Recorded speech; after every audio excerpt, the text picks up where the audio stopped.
আমরা স্যাটেলাইট সংক্রান্ত যে টেলিযোগাযোগ সেবা যেটা সম্প্রতি আমাদের দেশে লঞ্চ করেছে সেটার জন্য আরেকটি লাইসেন্স নিয়েছি। মোট 3+1 অর্থাৎ 4টা লাইসেন্সিং স্তর রেখেছি। আর বাদ বাকি সবগুলো লাইসেন্সিংকে আমরা ডিরেগুলেট করে আমরা এনলিস্টমেন্টের মধ্যে আসছি। অর্থাৎ এই যে নীতিমালাটা এটা ব্যবসা বান্ধব, সেটা কিভাবে? ধরুন আগের লাইসেন্সিং ব্যবস্থায় যারা আইসি কিংবা আইজি বা আইজিডব্লিউ পর্যায়ে কাজ করত তারা এখন একটা ইন্টারন্যাশনাল লেভেলে কাজ করবে।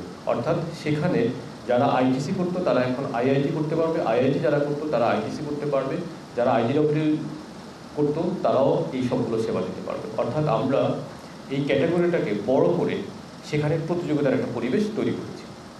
একইভাবে দ্বিতীয় স্তরে আমরা একটা ন্যাশনাল ইনফ্রাস্ট্রাকচার লেয়ার তৈরি করেছি।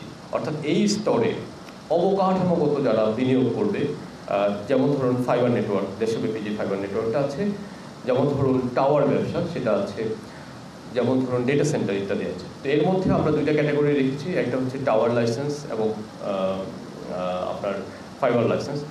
আগে যেটা ছিল, বর্তমান নীতিমালায় যারা এই মধ্যবর্তী স্তরে লাইসেন্স দেবেন তারা টাওয়ার কোম্পানিগুলো ফাইবার সম্প্রসারণ নেটওয়ার্ক করতে পারবে এবং ফাইবার নেটওয়ার্কগুলো টাওয়ার করতে পারবে। আর উভয়েই ডেটা সেন্টার এবং ক্লাউড বিজনেস করতে পারবে। ডেটা সেন্টার এবং ক্লাউড বিজনেসের জন্য আমাদের কোনো ধরনের লাইসেন্স লাগবে না। আমরা এটা ডিরেগুলেশনের মধ্যে রাখছি যাতে আমাদের ডিজিটাল ইকোনমির ভবিষ্যৎটা উন্মুক্ত হয়। তো তার মানে আমরা দেখতে পাচ্ছি আগামী দিনে ফাইবার অপটিক নেটওয়ার্ক এবং টাওয়ার বিজনেসে নতুন নতুন অপারেটর আসবে এবং এই খাতটাকে প্রতিযোগিতামূলক করবে।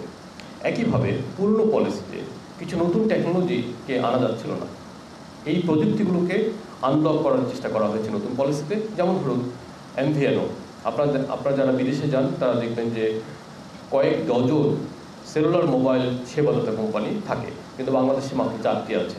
যেহেতু MVNO আসেনি সেজন্য সেলুলার সেবাদাতাদের মধ্যে প্রতিযোগিতা তৈরি হয়নি। আমরা এই প্রতিযোগিতার বিষয়টাকে অ্যাড্রেস করেছি এই নতুন পলিসির মাধ্যমে।